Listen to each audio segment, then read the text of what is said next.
Mes chers compatriotes, je m'adresse à vous à nouveau en ce 12 janvier, après avoir envoyé un message très bref le 1er janvier, jour de l'an. Je m'adresse à vous quelques jours plus tard parce que l'année a déjà commencé et je voulais à nouveau vous adresser mes meilleurs vœux pour la nouvelle année, à vous et à vos proches, meilleurs vœux de santé notamment. Et ce vœu prend un relief tout particulier en cette année où la pandémie de Covid-19 n'a pas diminué, mais au contraire, elle s'est encore accrue depuis quelques jours aussi en Irlande. Et je vous invite à nouveau à respecter scrupuleusement les recommandations prises par le gouvernement irlandais qui sont là pour vous protéger et qui sont là pour nous protéger tous collectivement.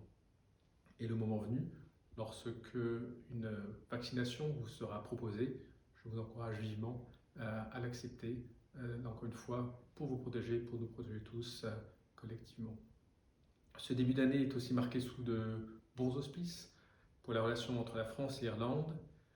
Comme certains d'entre vous l'avaient peut-être déjà lu, le ministre de l'Europe et des Affaires étrangères, M. Jean-Yves Le Drian, a publié une tribune dans le quotidien Irish Times le 2 janvier, la seule tribune qu'il ait signée en ce début d'année, qui met donc à l'honneur la relation entre la France et l'Irlande.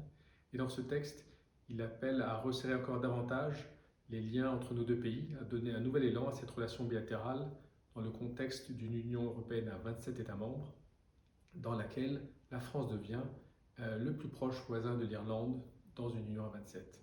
D'ailleurs, une appellation France, your closest EU neighbor, que les Irlandais eux-mêmes ont forgé dans le contexte que nous connaissons.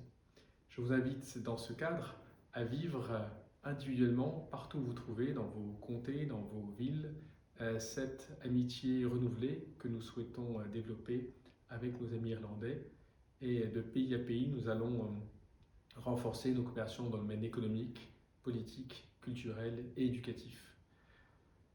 Cette année sera aussi l'occasion d'élire à nouveau des conseillers des Français de l'étranger au mois de mai. Et je vous invite à exercer votre devoir électoral à cette occasion pour élire ces élus qui sont là pour vous représenter. Je vous souhaite donc à tous bonne année, bonne santé. J'espère que vous avez de beaux projets pour vous et pour vos proches, en dépit des circonstances qui sont pesantes pour nous tous, mais dont on espère voir la fin dans les mois qui viennent. Je suis à votre écoute, tout comme tous les services de l'ambassade, et particulièrement le service consulaire, qui reste à votre disposition.